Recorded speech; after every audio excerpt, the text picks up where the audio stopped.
लीजिए नाट्य प्रस्तुति न्याय सत्याग्रह। यह नाटक हमारी आज की तीसरी प्रस्तुति। तो लीजिए, प्रस्तुत है न्याय सत्याग्रह।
वही है, सुखेन वापस आ गया। आओ सुखेन। कैसी हो मिलकर? 3 साल, जरा सोचो तो। हाँ, लंबे 3 साल। जिस दिन मुझे गिरफ्तार किया गया था, मैं तुम लोगों के पास ही आ रहा था। हम तुम्हारा ही इंतजार कर रहे थे। एक दूसरे की तरफ देखने की हिम्मत भी नहीं की हमने। अब फौरन हमें अपनी जगह बदलनी पड़ी। हाँ, मालूम हुआ मुझे। कैसा लगता था वहाँ? वहाँ जेल में वहाँ से भाग भी सकते थे। तुम्हारे रंगून भाग जाने की खबर सुनकर हमें क्या महसूस हुआ जानते हो? रंगून भी तो एक जेल ही है।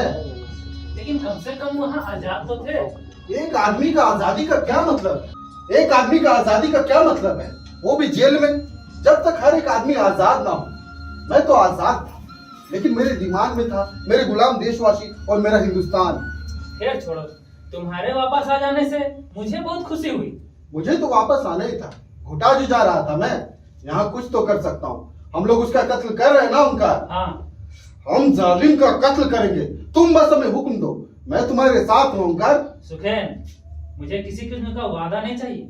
हम सब एक साथ काम कर रहे हैं कि मकसद के लिए। हमें सख्त डिसिप्लिन होना ही चाहिए। जेल से कुछ सीखा है तो यही, इनकलाब के लिए अनुशासन होना ही चाहिए। तभी हम गवर्नर का कत्ल कर वैश्यपन का खात्मा कर सकते हैं। बैठ जाओ सुखेन, इतने लंबे सफर के बाद थक गए होगे। मुझे थकान नहीं होती। क्या सब कुछ तैयार है उनका? हाँ, पिछले 1 महीने से गवर्नर की हर हरकत पर हमारे 2 आदमी निगाहें रखी हुई है। देविका ने सारा जरूरी सामान इकट्ठा कर लिया है। सुखेन, क्या हमारे बयान का मजमून तैयार हो गया है? तमाम लोगों को यह पता चल जाएगा कि गवर्नर का कत्ल किस पार्टी ने किया। ये खून खराबा मारकाट हम तब तक नहीं बंद करेंगे जब तक हमें आजादी नहीं मिल जाती। सब कुछ तैयार है सुखेन, अब हमें ज्यादा इंतजार करने की जरूरत नहीं। और मेरे जिम्मे में क्या होगा? फिलहाल तुम देविका की मदद करोगे, गौस के जगह तुम काम करोगे। क्या? मारा गया? हाँ, कैसे? एक हादसे में।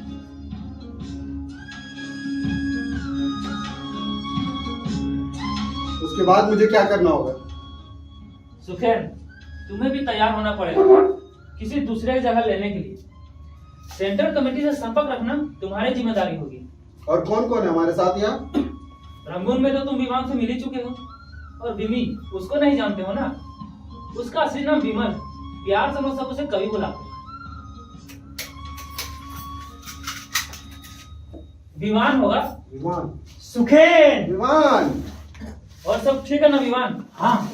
क्या तुमने गवर्नर के बंगले तक का रास्ता ठीक से देख लिया? मैं तुम्हें अभी नक्शा बता सकता हूँ। बताओ।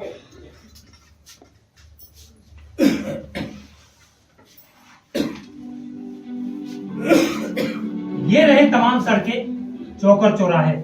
उसकी बग्गी हमारी खिड़की के नीचे से गुजरेगी। और ये 2 निशान? ये 2 निशान। पहला ये वो जगह है जहाँ उसके घोड़ों को थोड़ा धीमे चलना पड़ेगा, और दूसरा है वो क्लब जहाँ वो ठहरेगा। मेरे हिसाब से ये 2 जगह काम के लिए बिल्कुल ठीक है। ठीक है, मुझे दे दो। और पुलिस का बंदोबस्त? वो तो हर जगह हो। तुम्हें परेशानी हो रही है ना?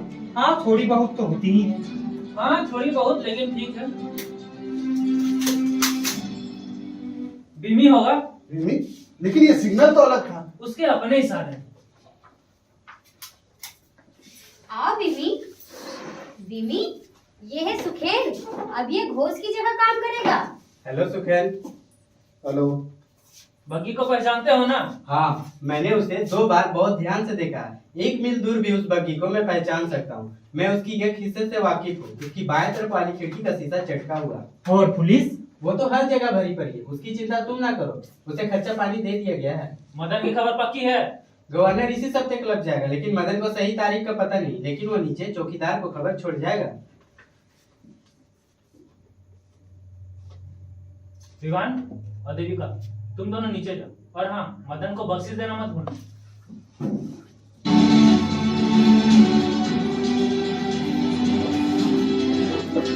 बम मैं फेंकना चाहता हूँ।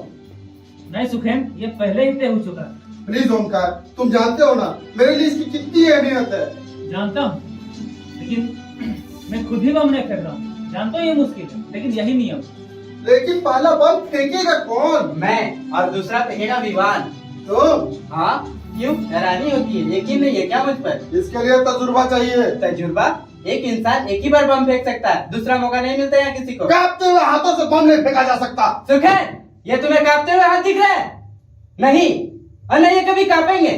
तुम्हें क्या लगता है सामने गवर्नर होगा और ये हाथ रुक जाएंगे? कभी नहीं। हाँ, अगर कभी रुक भी गए तो मैं एक तरीका जानता हूँ। वो क्या? मैं खुद को बम समेत घोड़ों को पहले तले फेंक दूंगा। बिमी, उसकी जरूरत नहीं पड़ेगी। पार्टी ने तुम्हें ऑर्डर दिया है। बचा सकते हो पहले खुद की जान बचाओ। हाँ ओमकार, मैं जानता हूँ कि मुझे कितनी इज्जत दी जा रही है, और हाँ, मैं वादा करता हूँ कि मैं उस चीज पर खड़ा उतरूंगा। सुखेन, जब बिमी और विवान बग्गी का इंतजार कर रहे होंगे तो तुम खिड़की के नीचे रहना, और हर एक 5 मिनट में हमें इशारे करते रहना। मौका मिलते ही हम पर्चे बांट देंगे, और किस्मत ने साथ दिया तो वो मारा जाएगा। हाँ, मैं मारूंगा उसे। और देखा जाए तो ये कितनी बड़ी कामयाबी होगी हमारे लिए। गवर्नर तो कुछ भी नहीं, हमें तो इससे भी ऊंचे ओहदे वाले पर हमला करना है। लेकिन शुरुआत तो हमें गवर्नर से करनी है। हाँ, और ना कामयाब हुए तो हम भी वही करेंगे जो उन जापानियों ने किया था। मतलब? जंग के वक्त जापानी हार नहीं मानते थे और खुद को मार डालते थे। बिमी, खुद खुशी की मत सोचो। तो फिर क्या क्या सोचे? जंग जारी रखने की। खुदकुशी करने के लिए आदमी को अपने आप से प्यार होना ही चाहिए, और एक सच्चा इनकलाबी अपने आप से कभी प्यार नहीं कर सकता। सच्चा इनकलाबी? तुम इस तरह से मेरे साथ क्यों पैसा रहे हो? मैंने क्या बिगाड़ा है तुम्हारा?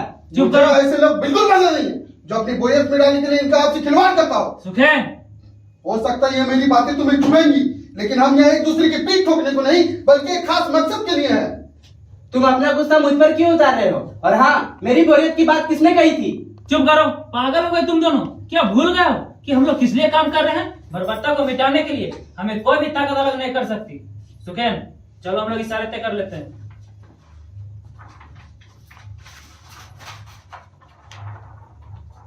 बिमी, मैं बात करूंगा सुखेन से, उसने बहुत झेला है।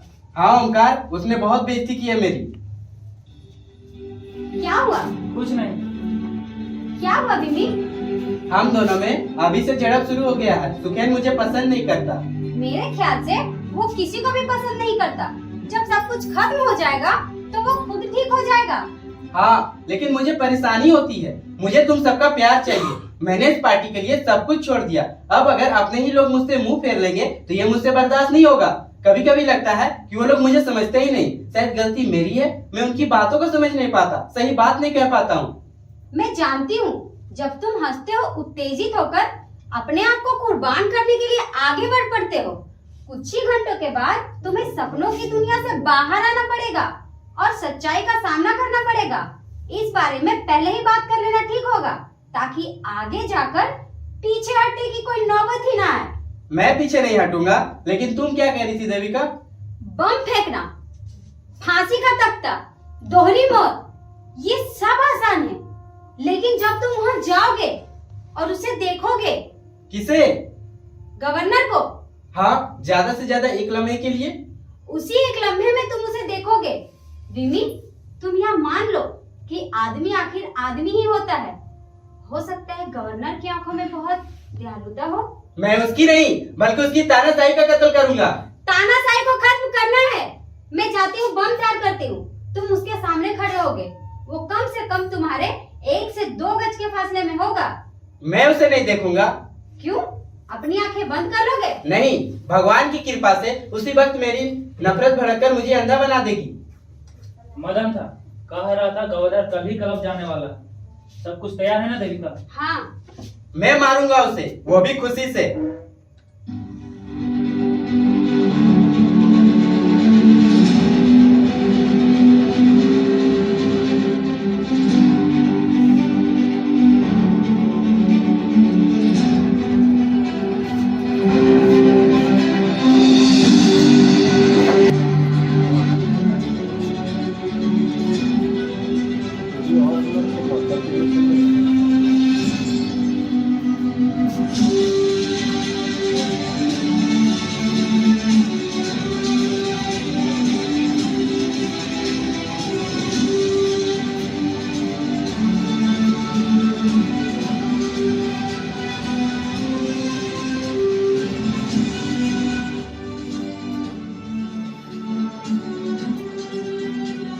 बीवी और विमान तैयार है। सुखेन ने अभी अभी सिगरेट जलाई। गवर्नर किस वक्त गुजरेगा? किसी भी वक्त। सब्र करो ओंकार, बैठ जाओ। बम का क्या हुआ? अब हम कुछ नहीं कर सकते, बैठ जाओ। कर सकते हैं बेशक, उनसे ईर्ष्या। तुम्हारी जगह यही है, तुम इंचार्ज हो। हाँ मैं हूँ, लेकिन बीवी और विमान सबसे आगे। खतरा सबके लिए बराबर है, बम फेंकने वालों के लिए भी और जो नहीं फेंकेगा उसके लिए भी। देखा जाए तो खतरा उतना ही है, लेकिन बीमी और विमान सबसे आगे, शायद वही अकेले। तो क्या हुआ? जरूरी यह है कि आखिर तक अपना फर्ज पूरा कर दिया जाए। उफ देविका, तुम कितनी शांत लग रही हो। मैं शांत नहीं हूँ, मैं बहुत डरी हुई हूँ। 3 साल मैंने पार्टी को दिया, 2 साल से बम तैयार कर रही हूँ। जो कुछ कहा गया मैं वो सब कुछ की, कभी पीछे नहीं हटी। बेशक देविका। सुनो, नहीं, ये वो नहीं। मेरा दिल धक धक कर रहा है। देखा, अभी भी कितना कुछ सीखना है हमें। 1 मिनट। सुखेन इशारा कर रहा है, वही है, वो आ रहे हैं। बस चल रहे हैं। ये वक्त के सिलेंडर, अब तक तो बिल्ली को बम फेंक देना था। ये क्या, फिर मंदिर की घंटियों की आवाज। विमान वापस क्लब की ओर जा रहा है। और सुखेन उन्होंने गिरफ्तार कर लिया, उन्होंने गिरफ्तार कर लिया। ओमकार, बीवी को उन्होंने गिरफ्तार कर लिया। अच्छा तो ये बात है। जब बीवी ने कुछ किया ही नहीं तो उसे गिरफ्तार क्यों किया? मैं जानती हूँ, वो इसके लिए तैयार था। उसे चाहिए थी जेल, फांसी। वो भी गवर्नर को मारने के बाद। इस तरह नहीं, इस तरह नहीं। विमान जल्दी।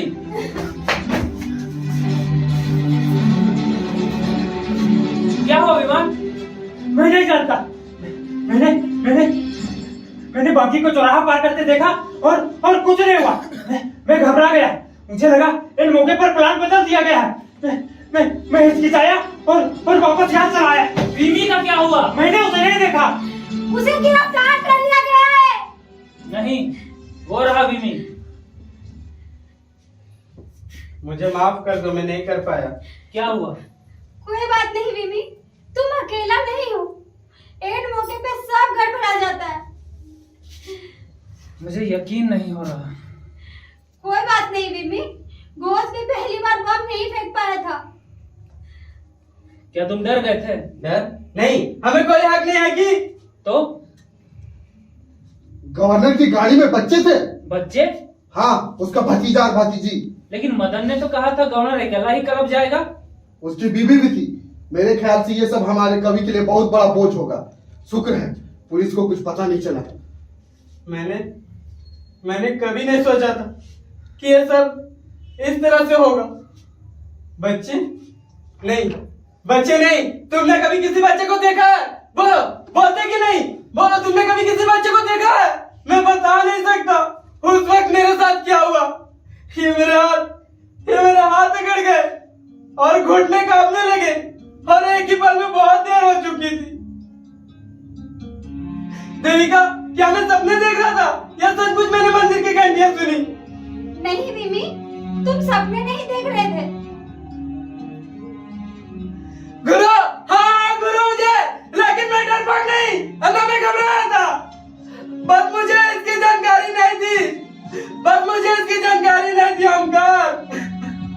और ये सब जल्दी जल्दी में हो गया।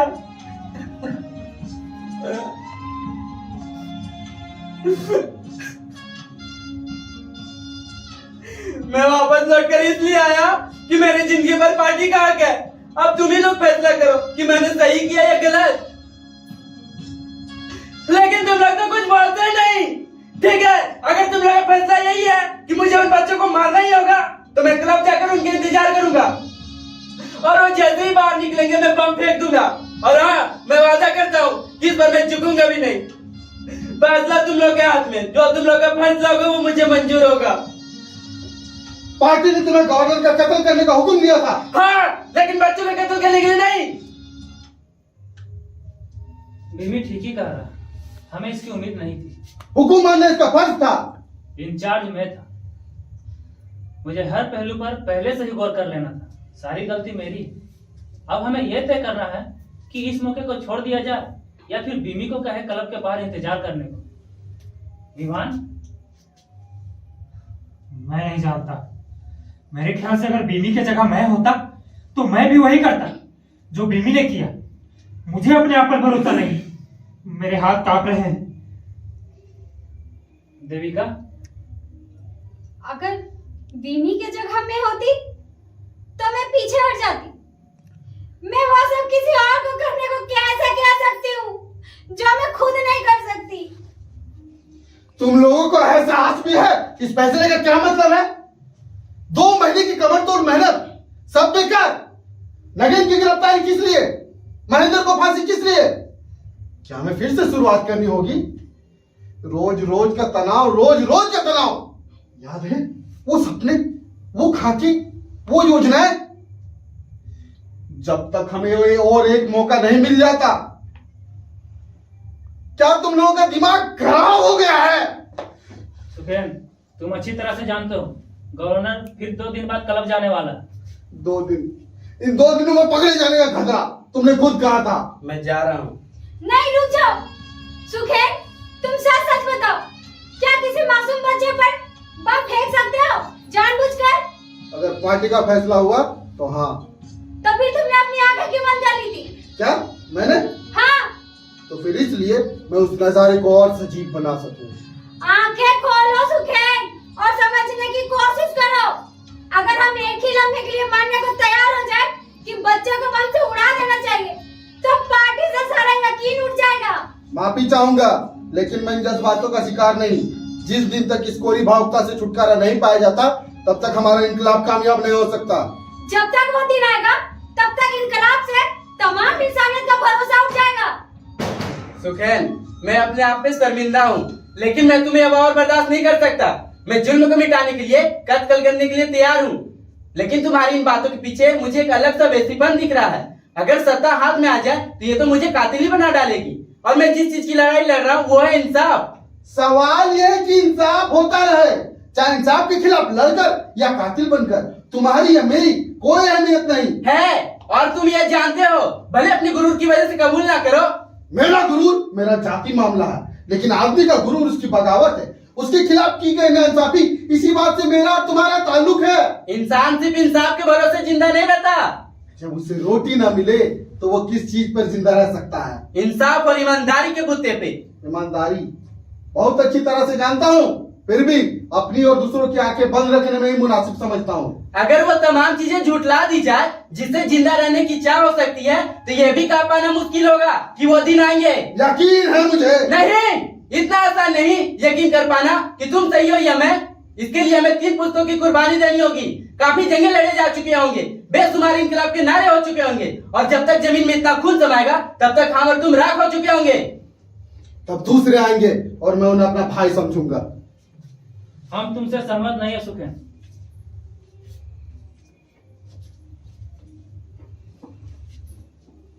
हमने फैसला कर लिया। तो मुझे मंजूर है तुम्हारा फैसला, लेकिन एक बार फिर कहूंगा कि भावुकता की कोई जगह नहीं इनकलाब में। हम कातिल हैं और यही हमने कबूल किया है। बिमी और सुखेन, हमने फैसला कर लिया। बच्चों का मारना हमारा मकसद नहीं। हमें फिर से तैयार होना पड़ेगा, वो भी 2 दिन के अंदर।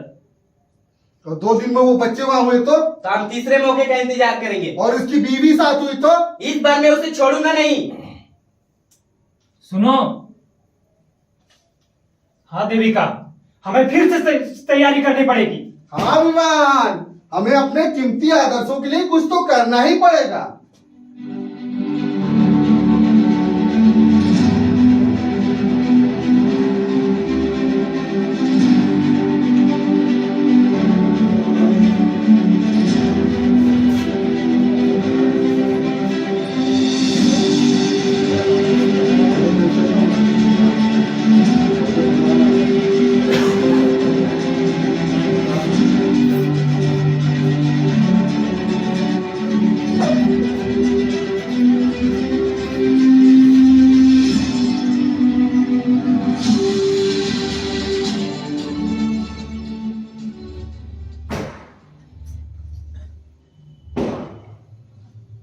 मैं नीचे जाकर देखूं कोई खबर आई हो तो।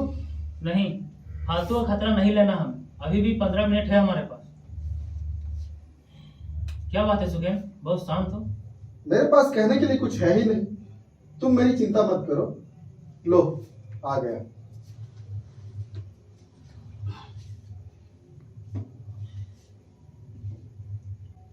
नींद पूरी हुई? हाँ थोड़ी बहुत। पूरी नहीं? मैंने कोशिश की थी, लेकिन मैं बहुत थका हुआ हूँ। तुम्हें नींद पूरी करनी चाहिए। आदमी को अपने आप को सुलाने के तरीके होते हैं। ये क्या, तुम्हारे हाथ कांप रहे हैं? नहीं, नहीं कांप रहे हैं। ये तुम सब मुझे इस तरह घूर क्यों रहे हो? मैं थका हुआ हूँ बस। सवाल ये नहीं है, हमें तुम्हारी चिंता है। ये तुम्हें 2 दिन पहले सोचना चाहिए था। अगर उस दिन बम फेंक देते तो आज मुझे ये थकान तो ना सहनी पड़ती। मुझे अफसोस है विवान, मैंने तुम सबको मुसीबत में डाल दिया। क्या मतलब मुसीबत? मैं थका हुआ हूँ बस। खैर, कोई बात नहीं, 1 घंटे में सब खत्म हो जाएगा। हाँ, 1 घंटे में सब कुछ खत्म हो जाएगा। ओमकार, मुझे तुमसे कुछ बात करनी है। अकेले में? हाँ, अकेले में।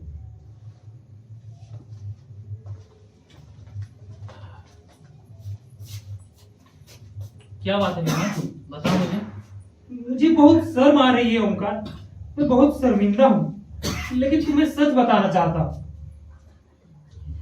यही ना कि तुम बम नहीं फेंकना चाहते? मैं कोशिश करने पर भी अपने आप को तैयार नहीं कर पा रहा। तो इसमें शर्म की क्या बात है? हाँ, मुझे शर्म हो आ रही है और मैं शर्मिंदा हूँ। लेकिन परसों तुम कितने खुश थे। जब तुम यहाँ से गए थे तो तुम्हारी आंखें चमक रही थी। मैं हमेशा से डरता रहा, लेकिन परसों मैंने हिम्मत बटोर ली थी। जब मैंने दूर से बग्गी को आते देखा तो मैंने अपने आप से कहा, बस 1 मिनट और। मैंने अपने दांत भींच लिए। मेरे जिस्म की हर एक रग तनाव से फटी जा रही थी। अगर उस वक्त बम फेंक देता तो मुझे यकीन है कि बम फेंकने के जोर से ही गवर्नर मर जाता। लेकिन फिर कुछ हुआ ही नहीं। वो धमाका जिससे सब कुछ शुरू होता, वो धमाका हुआ ही नहीं। और तब मुझे एहसास हुआ कि बीमी ने बम फेंका ही नहीं। मेरा बदन पूरा ठंडा पड़ गया। बग्गी मेरे पास से गुजर गई। पलक झपकते मेरी आंखों से ओझल हो गई। मेरा बदन पूरा ठंडा पड़ गया। सारी ताकत मानो खत्म सी हो गई। चिंता मत करो विमान, तुम्हारी ताकत लौट आएगी। 2 दिन हो चुके हैं, अभी तक नहीं लौटी। और हाँ, अभी अभी मैंने तुमसे झूठ कहा था। मैं कल पूरी रात सो नहीं पाया। मैं हार गया ओमकार। हमें हार नहीं मानना विमान, हम सभी दौर से गुजर चुके हैं। ठीक है, कुछ दिन तुम आराम करो, बम मत फेंकना। कुछ दिन आराम करो, फिर वापस आ जाना। ये इतना आसान नहीं है ओमकार। मैं जानता हूं, मैं अगर आज बम नहीं फेंका तो फिर कभी नहीं फेंक पाऊंगा। फिर तुम क्या करोगे? मैं कमेटी का काम करता रहूंगा। लेकिन खतरा तो उसमें भी है। हाँ, लेकिन उसमें आप अपनी आंखें बंद किए रहते हैं, उसी से सारा फर्क पड़ता है। क्या मतलब? मतलब ये कि मुझे मेरी काबिलियत के हिसाब से ही काम करना चाहिए। कोई मामूली सा, मैं उसी के लायक हूँ। दीवान, हमारा कोई भी काम मामूली नहीं होता। हमारा हर एक काम जेल और फांसी तक ले जाते हैं। हाँ, लेकिन उसमें आप अपनी आंखें बंद किए रहते हैं, उसी से सारा फर्क पड़ता है। जेल और फांसी की तो सिर्फ आप कल्पना करते हैं, और शुक्र है कि मुझ में आप कल्पना करने की ताकत नहीं बची। फैसला तुम्हें लेना है विमान। मुझे लगता है मैं अभी ही चला जाऊंगा। मैं उन सबको मुंह नहीं दिखा पाऊंगा। तुम उन्हें बता दोगे ना ओमकार? हाँ। बीवी से कहना मैं उससे बहुत प्यार करता हूँ, जैसा कि तुम सबसे। अलविदा ओमकार। अलविदा विमान। एक दिन हमारा वतन खुशहाल होगा।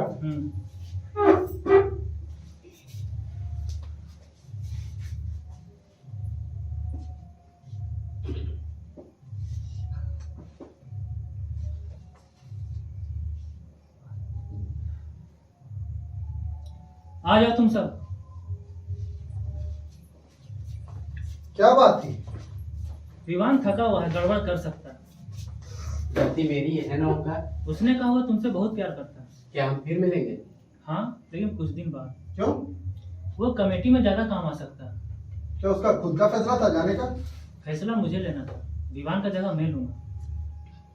आप हमारे लीडर हैं, आपका यहाँ होना आपका फर्ज है। कभी कभी लीडर का फर्ज होता है कि वो बुजदिल बना रहे। देखो सुकेन, बहसबाजी का समय नहीं है, अब तुम लोग आओ और अपना काम समझ लो।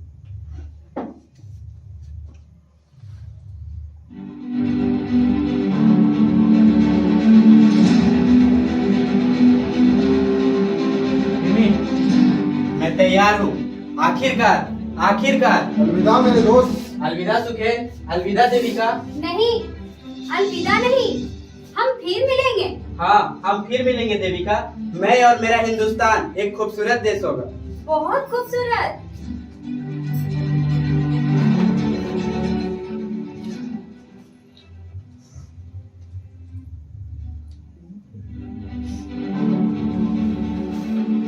गवर्नर क्लब पहुंचने ही वाला है।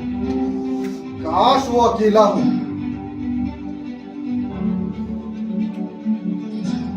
ये क्या? ओंकार ने अपना बम नहीं फेंका, विमी ने कर ही दिया। हम जीत गए हिंदुस्तान के लोग, हम जीत गए।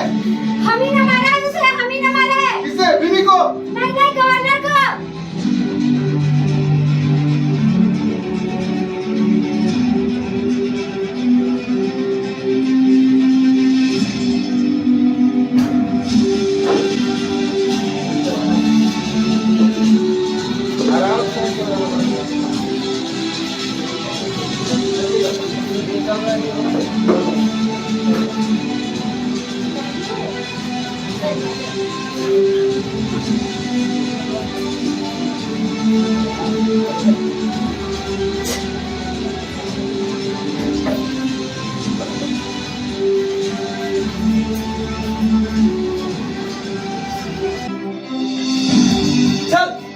जल्दी कर।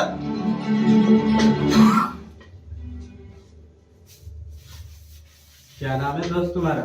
फजल। क्या तुम कैदी हो? ऐसा ही जाग पड़ता है। क्या किया था तुमने? कुछ लोगों का कत्ल। क्या भूख के मारे?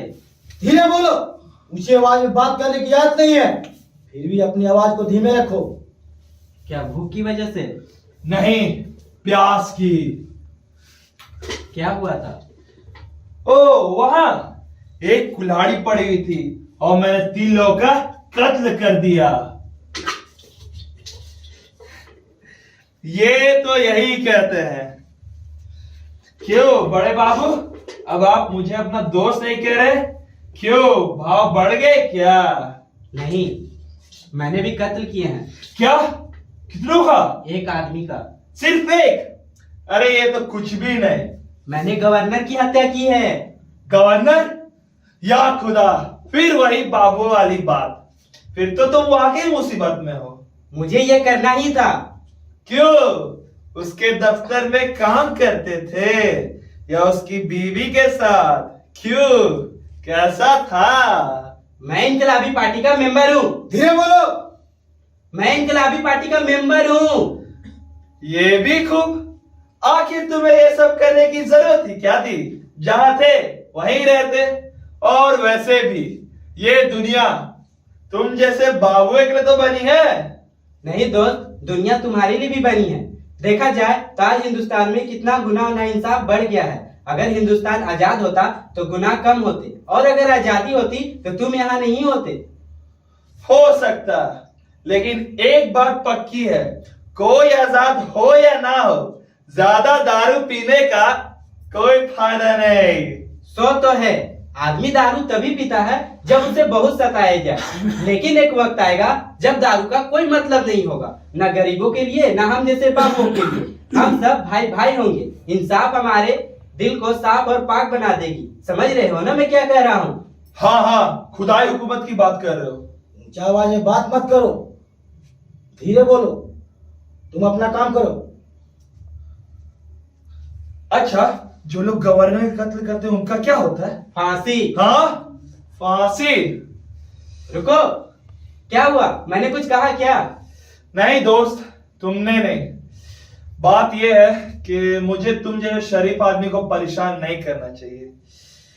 मेरा मतलब वक्त काटने के लिए यूं ही बतियाना ठीक नहीं, लेकिन अगर तुम्हें फांसी होने वाली है तो कुछ ठीक सा नहीं लगता।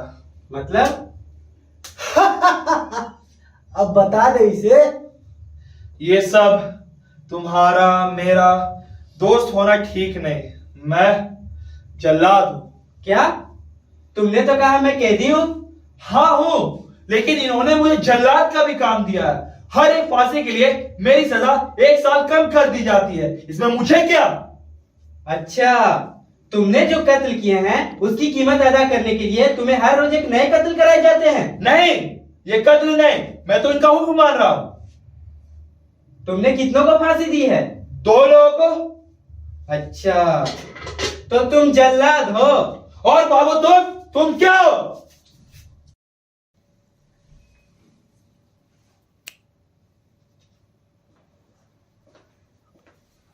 तुम जा सकते हो।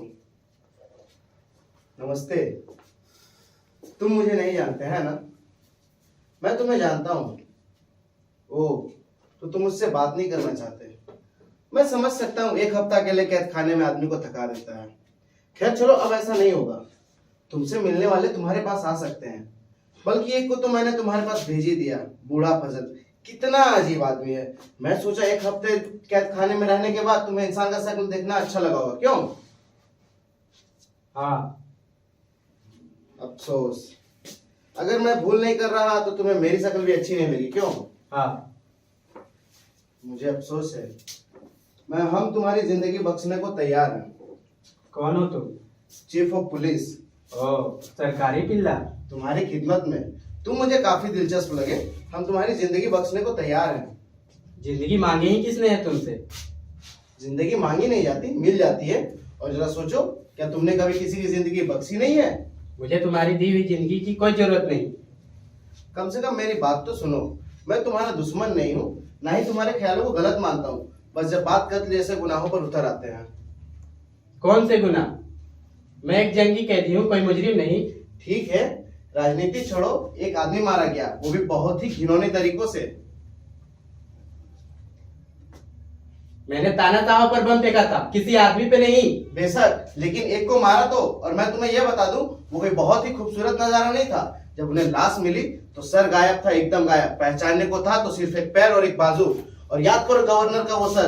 तुम्हारी समझ में तब आएगी कि सिर्फ आदर्श और विचार ही काफी नहीं। तुम अपने आप को तभी बचा सकते हो जब तुम्हें अपने किए पर शर्मिंदगी महसूस होगी। अगर मैं ये सब करने के लिए तैयार हो जाऊं तो? माफी? तुम्हें और तुम्हारे दोस्तों को? क्या उन्हें गिरफ्तार कर लिया गया? नहीं, अभी नहीं। अगर तुम जिंदा रहने का फैसला कर लेते हो तो जल्दी कर लिया जाएगा। तुम्हें जल्दी मेरा जवाब मिल जाएगा, मेरे साथियों से। एक और कत्ल? तुमने तो इसे धंधा ही बना लिया है। खैर, मैंने अपनी बात कह दी। लगता है तुम्हें तुम्हारे आदर्शों से अलग कर पाना नामुमकिन है। और मुझे मेरे साथियों से अलग कर पाने में। तो फिर तुम ये बताओ, तुमने गवर्नर की बीवी और उनके बच्चों को क्यों बख्श दिया? क्या? ये किसने कहा तुमसे? तुम्हारे जासूस ने। वो हमारा भी जासूसी करता था। इससे तुम्हारा कोई मतलब नहीं। तुम यही सोचते हो। फिर भी मैं तुम्हें बता दूं, आदर्श गवर्नर की हत्या तो करवा सकता है, लेकिन जब बात बच्चों पर आती है तो सिर्फ कोरे आदर्श ही काफी नहीं। जवाब तुम मुझे नहीं, गवर्नर की बीवी को देना। क्या? हाँ, वो तुमसे मिलना चाहती है। और मेरे यहाँ आने का खास मकसद यही था कि तुम्हारी और उनकी बातचीत हो जाए। शायद वो तुम्हारे इरादे बदलने में कामयाब हो। वो ईसाई है, आत्माओं के बारे में खास इल्म रखती है। मैं उससे मिलूंगा। मुझे अफसोस है, मिलना तो तुम्हें पड़ेगा ही। लगता है वो आ रही है। पहले पुलिस, अब धर्म। भगवान के बिना जेल की कल्पना की जा सकती है क्या? कितना अकेलापन लगेगा।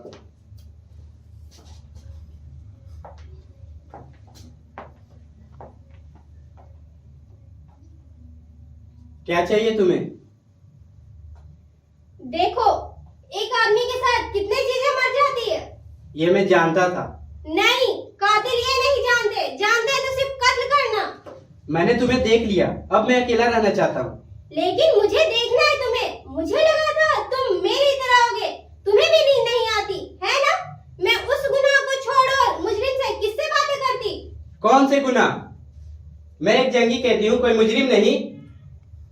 वही आवाज, तुम्हारी आवाज बिल्कुल उनके जैसे। जब आदमी इंसाफ करता है तो हर किसी को मानना पड़ता है, चाहे वो गलत ही क्यों ना हो। और शायद तुम इस बार गलत हो। वो तो नाइंसाफी की जीती जागती मिसाल था, जिसके बदले उसे इज्जत और इनाम बख्शी गई। लेकिन मैं गलत ही क्यों ना हूँ, मेरा इनाम तो जेल और मौत है। जानती हूँ तुम दुखी हो, पर उनका सोचो, कत्ल किया तुमने उनका। बंद करो। क्यों? यही तो सच्चाई है। मुझे क्यों छोड़ दिया? मुझे भी मार डालते उसके साथ। मैंने तुम्हें नहीं छोड़ा, तो उन बच्चों को जो तुम्हारे साथ थे।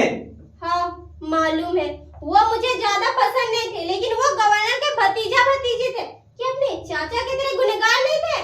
तुम अपना वक्त बर्बाद कर रही हो। तुम चाहती हो कि मैं थक कर हार मान जाऊं। इस चीज में तुम कभी कामयाब नहीं हो सकती हो। भगवान के लिए तुम चली जाओ, मैं अकेला रहना चाहता हूँ। तुम मेरे साथ भगवान को याद नहीं करोगे, तब हम और तुम इतने अकेले नहीं रहेंगे।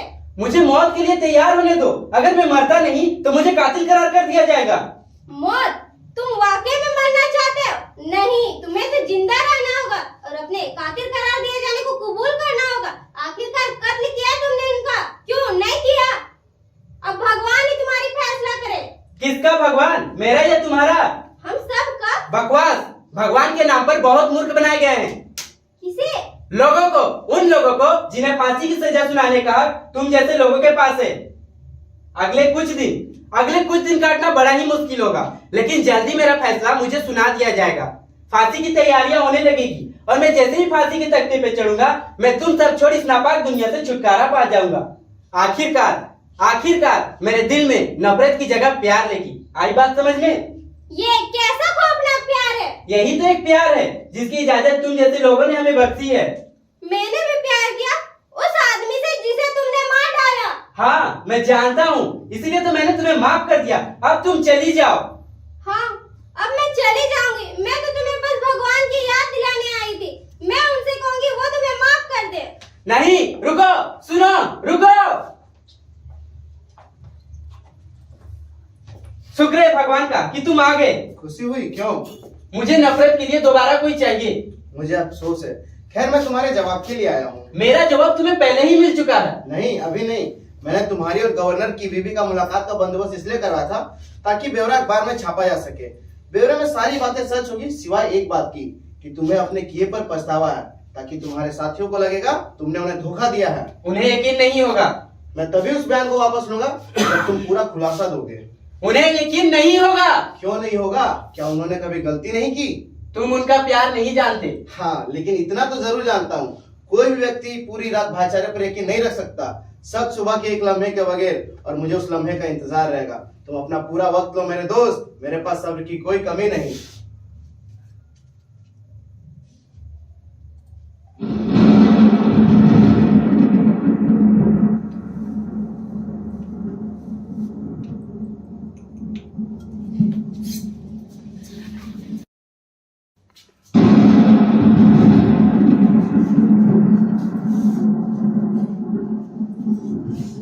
ये रात कितनी लंबी है, मुझे कितनी ठंड लग रही है ओमकार। थोड़ा शांत होने की कोशिश करो देविका। मुझे बहुत ठंड लग रही है। इधर बैठ जाओ, कम्बल ओढ़ लो।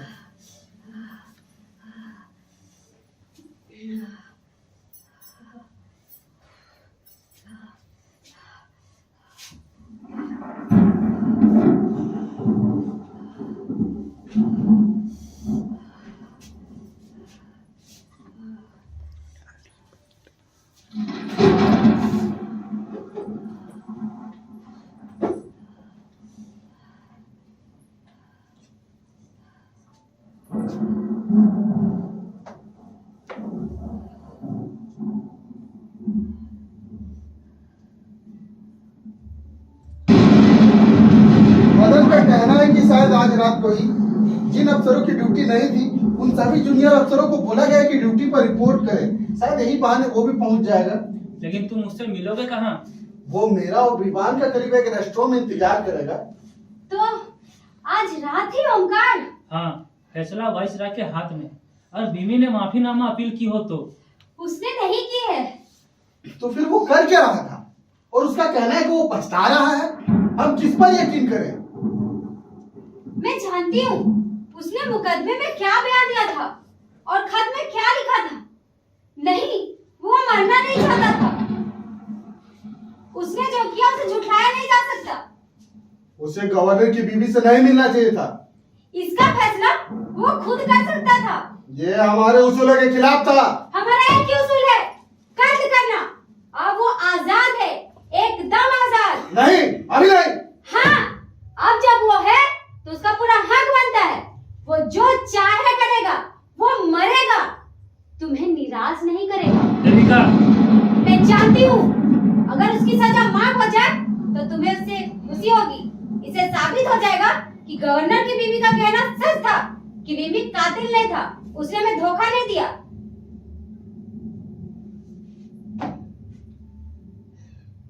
नहीं देविका, ये गलत है। हमने कभी उस पर शक नहीं किया। नहीं किया? शायद तुम ठीक कह रहे हो। खैर कोई बात नहीं, आज रात तो सब पता चल ही जाएगा। ओह ओमकार, तुम वापस किस लिए आए? ओह विवान, तुम वापस किस लिए आए? उसकी जगह लेने। उसका बयान सुनकर मुझे कितना फख्र महसूस हुआ। मेरी आंखों में आंसू आ गए थे। याद है उसने क्या कहा था? दुनिया में नाइंसाफी के खिलाफ मरना मेरा पहला विरोध होगा। जब मैंने पढ़ा तो मेरे हाथ कांपने लगे। पहला विरोध? हाँ, यही कहा था उसने। ओह देविका, इतनी हिम्मत! और आखिर में उसने कहा था, मैं दुनिया में केवल आदमी के विरोध को ही दिखा पा रहा हूं। मेरी मौत मेरे पाक आदर्शों के सबूत होंगे। तभी मैंने वापस आने का फैसला लिया। उसे हमेशा से इस पवित्रता की खोज थी। रो मत देविका, वो चाहता था उसकी मौत पर कोई ना रोए। हमें गलत मत समझो देविका। हम चाहते हैं कि विमी जिंदा रहे। हमें उस जैसे लोगों की जरूरत है। लेकिन वो जिंदा रहना नहीं चाहता, वो मरना चाहता है। इसलिए हमें भी चाहिए कि हम उसकी मौत चाहें। पागल हो गई हो तुम? हाँ, उसे इसी तरह चैन मिल सकता है, मर के। उसे मरने दो, लेकिन जल्दी। मैं जा रहा हूँ ओंकार, मदन इंतजार कर रहा होगा। ठीक है, मगर जल्दी वापस आना। कुछ मिनटों में सब कुछ पता चल जाएगा, तुम इसका ख्याल रखना। हाँ। मौत, फांसी, हर बार वही मौत ओमकार। क्या और कोई तरीका नहीं है हमारे पास? और तरीका नहीं हमारे पास। क्या मौत ही एक तरीका है? तो हमने गलत रास्ता चुना है। सही रास्ता तो जिंदगी की ओर ले जाती है। हमारा हर एक रास्ता जिंदगी की ओर ले जाती है। दूसरों के बच्चे जिंदा रहेंगे। याद है बिमी क्या कहा करता था? एक दिन हमारा देश खुशहाल होगा। दूसरे और हमारे, लेकिन क्या फायदा? बीवी तो जेल में, वो तो मरने वाला है।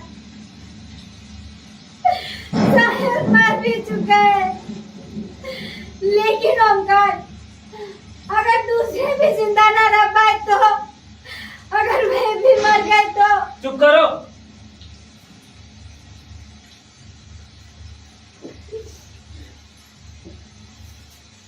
विमी ने हमें धोखा नहीं दिया। तो कुछ वहाँ मदन ने देखा? हाँ। क्या हुआ? मुझे बताओ। क्या फायदा? नहीं, मुझे बताओ, मुझे सब कुछ जानना है। मैं कुछ बता नहीं सकता। और अब हमें यहाँ से निकलना है। नहीं, पहले मुझे बताओ उसे कब बताया गया? 10 बजे कल रात। उसे फांसी कब लगाई गई? 2 बजे आज सुबह। यानी वो 4 घंटे अपनी कोठरी में इंतजार करता रहा। हाँ, 4 घंटे बिना कुछ बोले। फिर अचानक सब कुछ हो गया। बिना कुछ बोले 4 घंटे वो पहना क्या था? वही गंदा कुर्ता।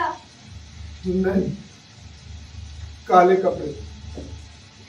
क्या वहाँ बहुत ठंड थी? बहुत अंधेरा, फिर बारिश हुई। दलान में कीचड़ सी बनी हुई थी हर जगह। क्या वो बहुत कांप रहा था? नहीं, वो किसे देख रहा था? मदन ने कहा वो हम सबको देख रहा है, और सचमुच वो किसी को नहीं देख रहा था। फिर क्या हुआ? बस बहुत हुआ देविका। नहीं, मुझे बता फिर क्या हुआ? और कुछ नहीं तो कम से कम उसकी मौत तो मेरी है। फिर उन्होंने सजा पढ़कर सुनाई।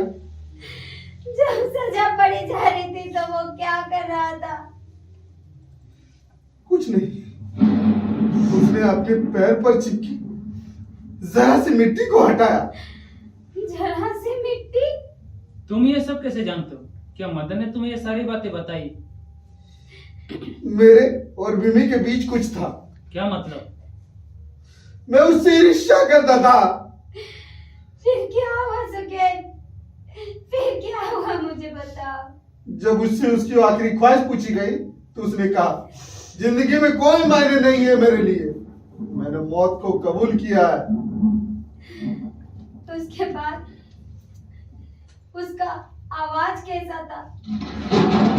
हमेशा की तरह, तनाव कम, ठहराव ज्यादा। फिर क्या हुआ? फिर क्या हुआ सुकेत? फिर वो धीरे धीरे सीढ़ियां चढ़ने लगा और अंधेरे में गायब हो गया। सिर्फ वो काला कपड़ा नजर आ रहा था जो जल्लाद ने उसके सिर पर ढका था। फिर क्या हुआ सुकेत? उसके बाद फिर क्या हुआ मुझे बताओ सुकेत। वो घुटी घुटी सी आवाज है। वो घुटी घुटी सी आवाज है।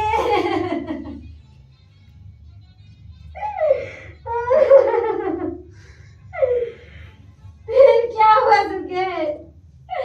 तुम बता विभान, फिर क्या हुआ? वो घिनौनी सी आवाज है।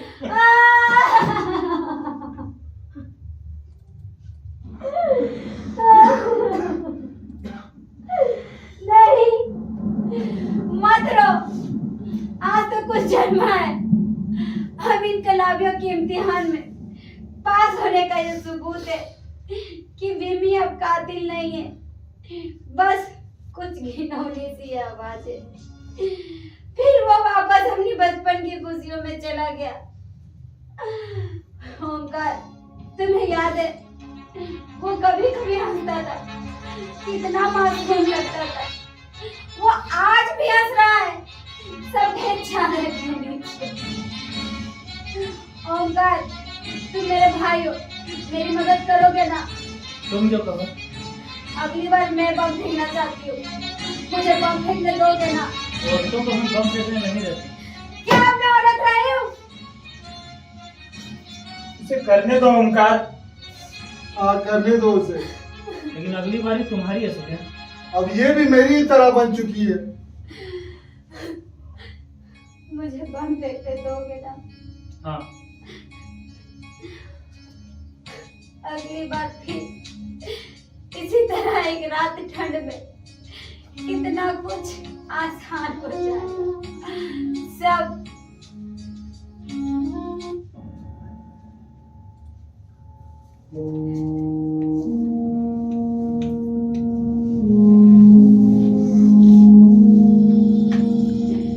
और पीछे जाओ।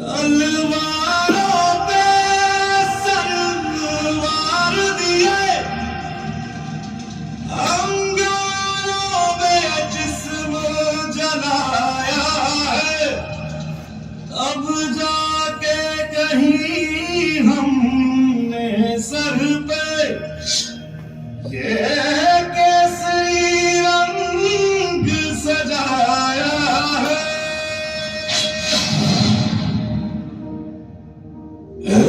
मेरी ज़मीं अफसोस नहीं जो तेरे लिए सा दर्द सहे, महफूज रहे तेरी आन सदा चाहे जान मेरी ये रहे न रहे।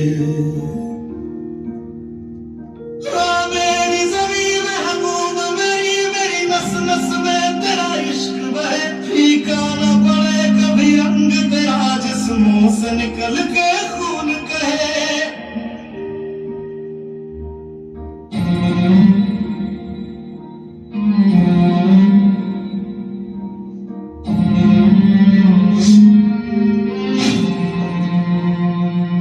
तेरी मिट्टी में मिल जावा गुल बन के मैं खिल जावा, इतनी सी है दिल की आरज़ू।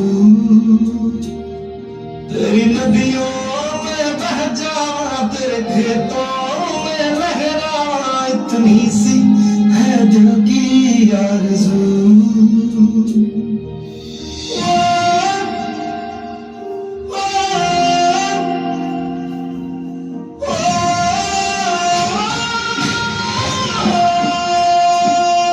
सरसों से भरे खलियान मेरे जहाँ झूम के भंगड़ा पा न सका, आबाद रहे वो गांव मेरा जहाँ लौट के वापस जा न सका।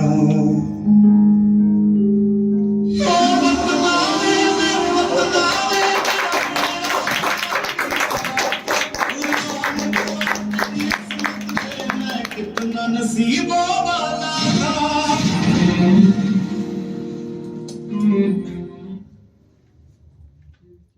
धन्यवाद। और कलाकारों को तो धन्यवाद शब्द ही बहुत कम लग रहा है। जितना अच्छा ये लोग कार्यक्रम कर रहे थे, लग ही नहीं रहा था कि हम लोग नाटक देख रहे हैं। और अभी सुरेश भैया जी सब बता रहे थे कि देखने में तो बड़ा अच्छा लगता है, सुनने में आज़ादी आज़ादी, लेकिन कितना मुश्किल से आज़ादी मिला। छोटा सा नाटक देख के आँख भर आया कि कितना लोग लड़ाई किए, अंग्रेज से लड़े, तब आज हम लोग आज़ाद हैं। 26 तारीख 15 अगस्त मना रहे हैं। तो अभी संजय जी बता रहे थे कि बाहर कहीं जाना है, तो सभी कलाकारों को मेरे तरफ से बहुत बहुत शुभकामनाएं कि वहाँ से बहुत ही अच्छा करके आए, कि मेरे चंद्रपुरा का नाम रोशन हो। और संजय जी हमेशा कार्यक्रम कराते रहते हैं, हर कार्यक्रम में लमसम हम आते ही हैं। इनका जो भी कार्यक्रम रहता है एकदम दिल को छू लेने वाला है, लगता ही नहीं है कि हम लोग कोई नाटक को देख रहे हैं। एक बार इनका एक कार्यक्रम एकदम मेरे दिलो दिमाग में बैठा हुआ है। डाइन प्रथा पर एक कार्यक्रम करा रहे थे, एकदम हूबहू गांव का एकदम चलचित्र जिस तरह से गांव में होता है, मतलब एकदम दिमाग में बैठ गया। बहुत ही सुंदर कराते, उसी तरह कार्यक्रम आज भी इन्होंने कराया। और कलाकारों को फिर से तहे दिल से धन्यवाद देती हूँ। बाहर से काम ये लोग आए, कामयाबी लेके हम लोग का चंद्रपुरा का नाम रोशन हो, साथ साथ शुभकामनाएं देती हूँ। सभी लोगों को दुर्गा पूजा का भी शुभकामनाएं। अपनी वाणी को बता देती हूँ। तेरी मिट्टी में मिल जावा गुल बन के मैं खिल जावा, इतनी सी है दिल की आरज़ू। तेरी नदियों में बह जावा तेरे खेतों में लहरावा, इतनी सी है दिल की आरज़ू।